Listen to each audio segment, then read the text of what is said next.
Dans cette vidéo, je vais vous montrer comment lancer votre première campagne Facebook et Instagram en moins de 10 minutes afin que vous puissiez générer vos premiers leads en moins de 24 heures. Le but de ce tuto, c'est de rester le plus simple possible, donc je vais tout vous montrer pas à pas et vous n'aurez qu'à suivre ce que je fais. Alors pour cette vidéo, j'ai déjà créé un visuel publicitaire, il est juste ici. Si vous n'avez pas de visuel publicitaire ou que votre visuel publicitaire est trop générique, je vous invite à regarder la précédente vidéo que j'ai publiée où je vous explique justement toutes les bonnes pratiques concernant la création d'un visuel publicitaire. Donc on ne va pas revenir dessus dans cette vidéo. Pour avoir le même visuel que j'ai là, je suis dans le gestionnaire de campagne du Business Manager de Meta. Pour ça, c'est très simple à avoir. Il faut créer un compte pro Meta. Donc ça se crée à partir d'une page professionnelle. Vous créez, c'est assez simple. Et vous allez tomber justement sur ce Business Manager où vous allez pouvoir créer et gérer toutes vos campagnes depuis cet endroit. Donc nous, là, on va arriver sur un compte normalement vide. Donc moi, j'ai paramétré pour faire en sorte qu'on ait la même vue. Et ce qui va se passer, c'est qu'on va simplement cliquer sur ce bouton créer en haut. Alors, il y a plusieurs types de campagnes possibles. Je ne vais pas détailler ici, on veut rester simple. Ce qu'on veut, c'est générer des leads, donc des prospects. Donc on va simplement cliquer sur prospect. On va créer une campagne de prospect manuel parce qu'on veut paramétrer certains trucs nous-mêmes. Donc la campagne, on va l'appeler par exemple IMO, on s'en fiche. Donc, pour l'instant, on reste simple, donc on ne veut pas commencer à s'embêter. Ça, on laisse, on touche pas, on touche pas, on touche pas. Les catégories, surtout, on ne déclare rien. Parce qu'on peut déclarer la catégorie logement, mais en fait, disons que dans le cadre d'une estimation immobilière, on peut ne rien mettre. Et il vaut mieux ne rien mettre car ça va empêcher Facebook de bien faire son travail, ça va faire exploser nos coûts. Suivant. Ensuite, l'ensemble de publicités, ça va correspondre à l'audience qu'on veut viser. Donc ici, nous, on a dit Toulouse, propriétaire à Toulouse, c'est ça qu'on cherche. Site web, formulaire instantané, lieu de conversion, ne touche à rien. Pixel, vous aurez rien. Moi, j'ai mon pixel, mais ça ici, vous ne mettez rien du tout, ça sert à rien. Et événement de conversion, donc ça s'affichera pas pour vous. Vous touchez à rien, parce que ça, c'est mon compte qui est déjà quand même paramétré. Budget quotidien, ensuite, vous allez, moi je vous conseille dans un premier temps de mettre minimum 10 euros. Je vous conseille 15 euros pour vraiment aller chercher un maximum de prospects tous les jours. Ne mettez pas en dessous de 10 euros. En fait, comment dire, si votre budget global publicitaire, par exemple pour un mois, c'est de, je sais pas, 150 euros, 5 euros par jour, alors je vous conseille de mettre, par exemple, 10 euros sur 15 jours ou 15 euros sur 10 jours plutôt que mettre 5 euros par jour parce que ça va permettre à Facebook, parce que plus vous donnez d'argent en fait à Facebook, hein, c'est très simple, hein, et à Meta, plus il va vous donner de meilleurs résultats. Donc ce qu'on veut, c'est maximiser ses résultats, donc lui donner le plus d'argent possible sur des périodes de temps très courtes. Donc on doit lui envoyer le signal qu'on est un annonceur de publicité très intéressant pour lui. Date de début, on touche à rien. Planification budgétaire, on touche à rien. Contrôle de l'audience. Alors, lieu modifié. Et là, on va mettre simplement la ville. Ville, voilà. Et ici, quand on va donc sélectionner la ville, donc vous pouvez mettre les codes postaux aussi si vous avez plusieurs communes. Ici, il va nous proposer par exemple de faire Toulouse et 40 km autour. Donc après, on peut ajuster vraiment le rayon, par exemple en mettant 17 km autour, ou on peut juste cliquer le bouton là, juste cette ville, et il va viser seulement les personnes qui sont dans cette ville. Donc, soit on fait un rayon, par exemple 17 km autour, en fonction de votre zone de chalandise, soit on peut viser beaucoup plus précis. Et donc l'idéal, c'est si par exemple si vous êtes dans certains endroits, vous pouvez mettre les communes, le code postal de chaque commune en étant très précis. Là, vous avez l'option toucher plus de personnes susceptibles de réagir à vos publicités. Décochez-le, simplement. C'est tout, il faut le décocher. Alors il va vous dire qu'il faut l'activer. Vous, dans un premier temps, vous ne voulez pas de personnes. En fait, qu'est-ce que ça veut dire? Simplement, c'est que si quelqu'un a comme centre d'intérêt Toulouse, il peut voir votre publicité. Non, nous on veut que des personnes qui habitent à Toulouse. Logique, on vise des propriétaires de Toulouse. Donc on le décoche. Ça on le laisse faire. Là vous rentrez votre bénéficiaire, donc ça c'est vous. Et les placements, on va aussi laisser Facebook faire. Donc là on voit taille de l'audience estimée 280 à 330 000 personnes. Donc c'est la population, c'est le nombre de comptes publicitaires, enfin le nombre de comptes Meta qu'on peut toucher, donc Facebook et Instagram, qui sont présents sur Toulouse. Donc c'est super. Ça, c'est une belle audience. Généralement, si l'audience est en dessous de 50 000 personnes, ça devient compliqué la publicité parce que disons que l'algorithme aura du mal à optimiser. Donc en dessous de 50 000, on va vraiment essayer d'élargir la zone de chalandise. Ici, 280 000 à 330 000, on est vraiment bien. Donc on clique sur suivant. Et ensuite, donc là ici, vous mettrez votre page Facebook. Le nom de la publicité, vous mettez ce que vous voulez. Donc là, vous mettez la page Facebook, votre compte Instagram. Il faudra accepter des conditions générales d'utilisation pour pouvoir diffuser des publicités prospects. C'est ce qu'on cherche à faire. Ok, configuration de la publicité, on veut créer une publicité, ça va être une image, on n'active pas la publicité multi-annonceur. Et pour la destination, nous, ça va pas être sur un site web. Pour faire très simple, on veut le formulaire dans Facebook. Donc ici, on va cliquer sur créer un formulaire. Ici, le formulaire, on va le garder le plus simple possible. Nous, dans notre cas, si on revoit notre publicité, donc on a une offre, je vends votre bien en 45 jours au prix où je vous rembourse mes honoraires. Cliquez pour vérifier votre éligibilité. Donc on doit faire un formulaire qui est en rapport avec ça. Ici, on met le titre du formulaire, on met ce qu'on veut de toute façon. Nous, ce qu'on veut, c'est quand même un volume élevé, optimisé, ça ne touche à rien. Suivant. Ok, et là maintenant, ce qu'on va faire, c'est simplement personnaliser le formulaire. Donc il faut aussi que le formulaire soit personnalisé avec votre offre. Là, dans notre cas, simplement le titre, c'était je vérifie mon éligibilité, donc on reprend le même titre. On va faire simple, franchement, l'idée c'est de faire le plus simple possible. Ici, je vous invite quand même à mettre un peu plus de détails. On va pas le faire ici parce que j'ai rien préparé, mais par exemple, en fonction de votre offre, on peut reprendre. Si, en fait, j'ai préparé un petit truc quand même que je vais mettre. Ici, ça c'est la description de la publicité, on le reprendra. Comme ça, là sur le côté, on voit un peu comment ça va apparaître, c'est vraiment bien. Donc il y aura votre photo en haut, c'est la photo de la page qui sera prise. Ensuite, voilà, maintenant ce qu'on veut, c'est capturer les coordonnées de la personne. Donc, alors on va supprimer pour le faire nous-mêmes. Par exemple, on veut l'email, on veut le numéro de téléphone, ça oui. On peut mettre donc soit le prénom, soit le nom, donc ça c'est first name, last name, et ou le nom entier, donc on veut par exemple le nom entier qu'on va mettre avant. Alors ici on clique ici pour voir ce que ça donne. Donc nom, numéro de téléphone, email. Est-ce qu'on veut une autre information ici? Oui, on veut une autre information qui est l'information de la ville. Parce que si la personne n'est pas à Toulouse, dans notre cas, on va pas la rappeler, simplement. Et on pourrait mettre, voilà, adresse. Donc ça, c'est pour les informations qu'on va récupérer. Maintenant, on va mettre des questions de filtrage. Donc, pour que le prospect réponde. Et les questions de filtrage, donc ici, on a le choix entre plusieurs questions de filtrage. Toujours, il faut que ça soit le plus pertinent par rapport à votre offre. Nous, dans notre cas, par exemple, on va faire une question simple. Donc, première question, êtes-vous propriétaire à Toulouse? Réponse oui, non. Donc ça va être notre première question à choix multiple. Et on va mettre une autre réponse donc cette fois, on veut une réponse courte.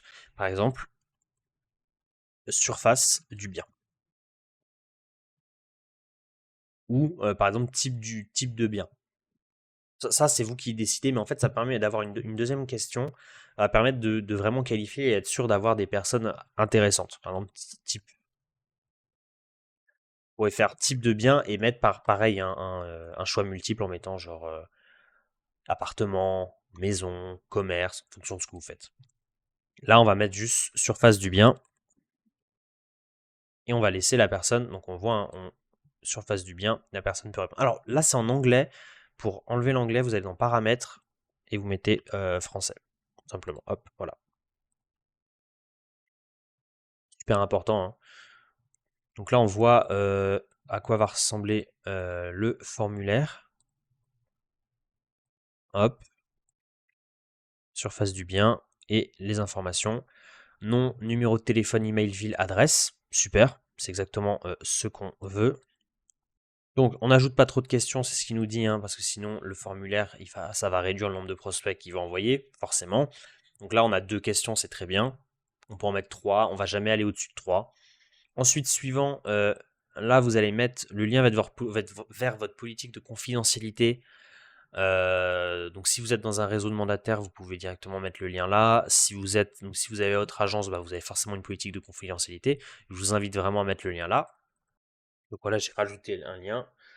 Ensuite, à la fin du formulaire, simplement, merci, vous avez terminé. Maintenant, on va mettre donc quelque chose, toujours, c'est hyper important de mettre quelque chose qui est pertinent par rapport à l'action que vient de faire la personne pour qu'elle comprenne à nouveau ce qu'elle a fait. Donc voilà, merci, vous avez terminé. Ensuite, la petite description. Restez près de votre téléphone, je vais vous contacter au plus vite. On rajoute, on va dire, une petite touche de légèreté quand même, c'est important. La personne comprend directement que vous allez la contacter par téléphone. Donc, si vous l'appelez, par exemple, 10 minutes après qu'elle a soumis le formulaire, elle sait que c'est vous, elle va décrocher. Alors que si vous précisez rien, peut-être que la personne va s'attendre à être contactée par SMS ou par WhatsApp ou par mail, et donc ne décrochera jamais son téléphone. Ensuite, ce que je vous conseille ici, c'est soit de faire les numéros, les appels sur WhatsApp, soit avoir directement, donc autoriser la personne à avoir le bouton en bas à la discuter sur WhatsApp, ou vous mettez votre numéro pour que la personne puisse appeler maintenant. Pour moi, le numéro, c'est le plus pertinent. Clairement, c'est le plus pertinent. Donc, vous mettez, le mieux c'est que vous mettez votre numéro. Appelez maintenant. Les prospects peuvent démarrer une conversation sur Messenger. Moi, je vous conseille vraiment de l'enlever, parce que vous allez avoir quand même un peu de spam qui vont vous appeler, c'est pas trop ce que vous cherchez. Vous cherchez le plus vite possible à extraire le prospect justement de Meta pour que vous l'ayez dans votre base le plus vite possible avec son numéro de téléphone et tout ce qui va avec. Donc voilà, pour le formulaire, on a créé le formulaire. Pour rappel, le formulaire va ressembler à ça, que ce soit sur Facebook ou sur Insta, il va ressembler à ça. Êtes-vous propriétaire? Oui. Surface du bien, donc ça c'est une deuxième question de qualification pour être sûr que la personne soit bien propriétaire. Les coordonnées, politique de confidentialité. Et merci, vous avez terminé. Restez près de votre téléphone, je vais vous contacter au plus vite. Appelez maintenant si la personne veut prendre les devants. On crée le formulaire, super. Il est créé, il est là, offre. On ne va pas exiger une vérification SMS pour envoyer le formulaire. On ne va pas discuter avec les prospects issus de formulaires instantanés.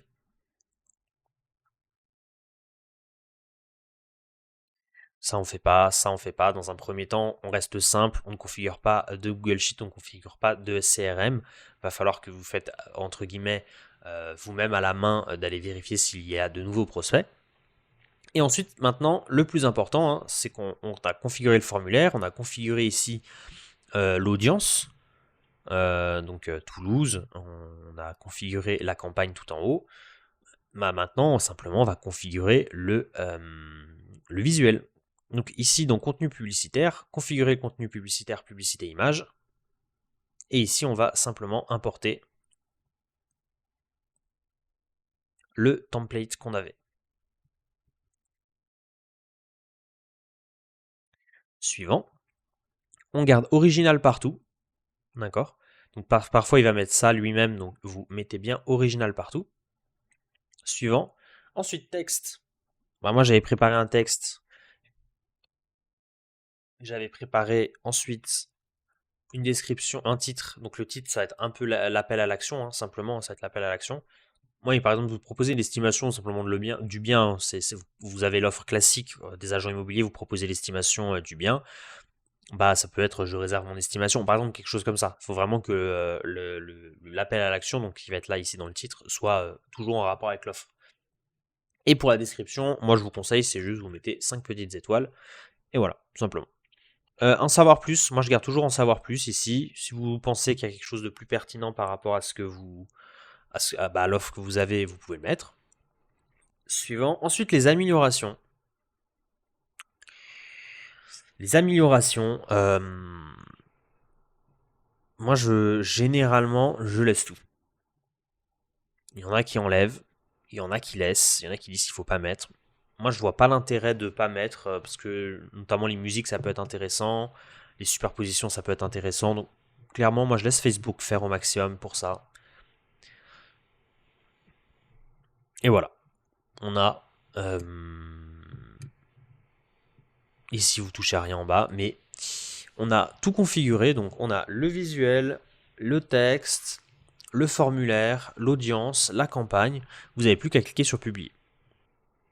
Ce qui va se passer, c'est que, et si on retourne dans l'ensemble, vous allez voir votre campagne s'afficher là, donc campagne, ensemble, publicité, hein. On retrouve ce qu'on a fait, la campagne c'est la campagne globale, IMO, ensemble, Toulouse, publicité, c'est la publicité en tant que telle, parce que vous allez pouvoir rajouter plusieurs publicités, mais ça on le fera dans une autre vidéo où je vous montrerai comment vraiment pouvoir faire une campagne complexe cette fois, pour aller chercher un maximum de résultats. On a le budget. Ce qui se passe, c'est qu'une fois que la publicité est validée, Facebook va commencer à simplement vérifier déjà l'ensemble du contenu pour voir si ça correspond à ces conditions. Si le contenu ne correspond pas trop à ces conditions, il va vous dire pourquoi. Donc à ce moment-là, par exemple, c'est le texte, la description qu'il n'a pas trop aimé, vous devez changer, vous faites les modifications et c'est bon. Mais généralement, ça se passe très bien. Et ensuite, Facebook, une fois qu'il va valider votre campagne, il va démarrer progressivement. Ça va mettre généralement d'expérience, on va dire 24 heures avant qu'il commence à prendre un bon rythme de routine. Ça veut dire qu'une fois que la campagne sera validée, et au début, il va dépenser quelques centimes à droite, quelques centimes à gauche, et au bout de 24 heures, vraiment, il va commencer à dépenser l'entièreté du budget, à vous générer des leads, à proposer votre publicité à des personnes qui sont les plus susceptibles de réagir. Et quand quelqu'un va remplir ses publicités, vous allez retrouver dans Centre de prospect. Donc je remontre. C'est sur le côté, tous les outils, Centre de prospect. Et vous allez avoir ici tous les prospects qui seront tombés. Donc ce que vous faites, c'est que Centre de prospect, vous le mettez en favori. Vous installez l'application Meta sur votre téléphone aussi.